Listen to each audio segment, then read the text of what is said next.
دن بدن کھلنے لگا ہے نعمت الاسلام یہ۔ بسم اللہ الرحمن الرحیم۔ صرف 5 منٹ کا مدرسہ قرآن و حدیث کی روشنی میں 128واں دن 8 جمادی الاولی۔ نمبر 1، اسلامی تاریخ۔ مدینہ کے قبائل سے حضور صلی اللہ علیہ وسلم کا معاہدہ۔ مدینہ طیبہ میں مختلف نسل و مذہب کے لوگ رہتے تھے۔ کفار و مشرکین کے ساتھ یہود بھی ایک لمبے زمانے سے آباد تھے۔ رسول اللہ صلی اللہ علیہ وسلم نے مدینہ پہنچنے کے بعد ہجرت کے پہلے ہی سال مسلمانوں اور یہودوں کے درمیان باہمی تعلقات خوشگوار رکھنے کے لیے ایک بین الاقوامی معاہدہ فرمایا تاکہ نسل و مذہب کے اختلاف کے باوجود قومی یکجہتی اور اتحاد و اتفاق قائم رہے اور ہر ایک کو ایک دوسرے سے مدد ملتی رہے۔ یہ معاہدہ حقوق انسانی کی سچی تصویر تھی۔ تمام لوگوں کو پورے طور پر مذہبی آزادی حاصل تھی۔ شہر میں امن و امان اور عدل و انصاف قائم کرنے اور ظلم و ستم کو جڑ سے ختم کرنے کا ایک کامل و مکمل قانون تھا، بلکہ اس کو دنیا کا قدیم ترین باقاعدہ تحریری دستور کہا جا سکتا ہے جو مکمل شکل میں آج بھی موجود ہے۔ اس معاہدے پر مدینہ اور اس کے آس پاس رہنے والے قبائل سے بھی دستخط لیے گئے تھے۔ نمبر 2، حضور صلی اللہ علیہ وسلم کا معجزہ۔ خوشحالی عام ہونے کی خبر دینا۔ حضرت علی رضی اللہ عنہ فرماتے ہیں کہ مجھ سے رسول اللہ صلی اللہ علیہ وسلم نے فرمایا، اگر تیری عمر زیادہ ہوگی تو دیکھے گا کہ آدمی مٹھی بھر سونا اور چاندی خیرات کے لیے لائے گا اور محتاج کو تلاش کرے گا، لیکن اسے کوئی صدقہ لینے والا نہیں ملے گا۔ فائدہ: علماء نے لکھا ہے کہ حضرت عدی بن حاتم رضی اللہ عنہ کی عمر 120 سال ہوئی اور یہ پیشین گوئی حضرت عمر بن عبدالعزیز رضی اللہ عنہ کے زمانے میں پوری ہوئی کہ زکوٰۃ لینے والا کوئی محتاج و مفلس نہیں ملتا تھا۔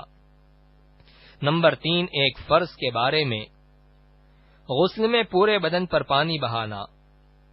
رسول اللہ صلی اللہ علیہ وسلم نے فرمایا، جسم کے ہر بال کے نیچے ناپاکی ہوتی ہے، لہذا تم بالوں کو دھو اور بدن کو اچھی طرح صاف کرو۔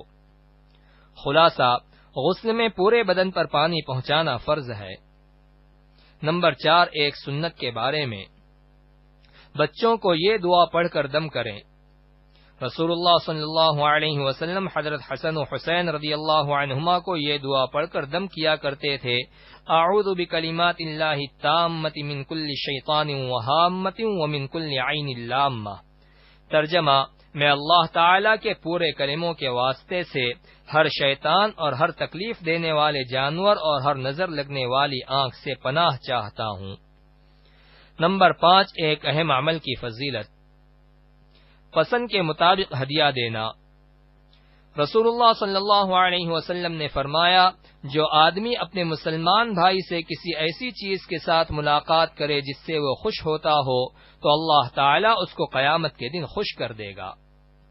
فائدہ: حدیث سے معلوم ہوا کہ کسی دینی بھائی کے یہاں جاتے وقت اس کی پسند کے مطابق کوئی چیز پیش کرنا چاہیے، اس سے اللہ کی رضا و خوشنودی حاصل ہوتی ہے۔ نمبر 6، ایک گناہ کے بارے میں۔ یتیموں کا مال کھانا۔ قرآن میں اللہ تعالی فرماتا ہے، یتیموں کے مال ان کو دیتے رہا کرو اور پاک مال کو ناپاک مال سے نہ بدلو اور ان کا مال اپنے مالوں کے ساتھ ملا کر مت کھاؤ، ایسا کرنا یقیناً بہت بڑا گناہ ہے۔ نمبر 7، دنیا کے بارے میں۔ دنیا سے بہتر آخرت کا گھر ہے۔ قرآن میں اللہ تعالی فرماتا ہے، دنیا کی زندگی سوائے کھیل کود کے کچھ بھی نہیں اور آخرت کا گھر متقیوں یعنی اللہ تعالی سے ڈرنے والوں کے لیے بہتر ہے۔ نمبر 8، آخرت کے بارے میں۔ دوزخ کی دیوار۔